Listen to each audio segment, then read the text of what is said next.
Bismillahirrahmanirrahim. Ito po ay paalala at babala sa lahat ng mga tatay na hindi gumagastos sa kanilang mga anak. Lalo na ang mga lalaki, mga tatay na meron silang mga asawa at nakipaghiwalay dito at meron silang mga anak at tuluyan na itong pinabayaan na parang hindi nagkaroon ng anak.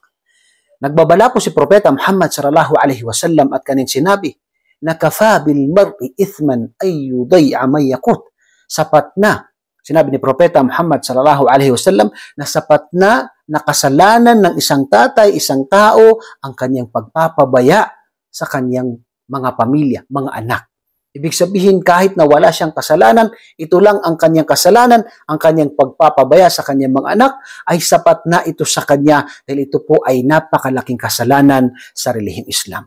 Kaya po, nararapat na magbalik loob ang isang tao, ang isang tatay, kung siya ay nagpabaya sa kanyang mga pamilya.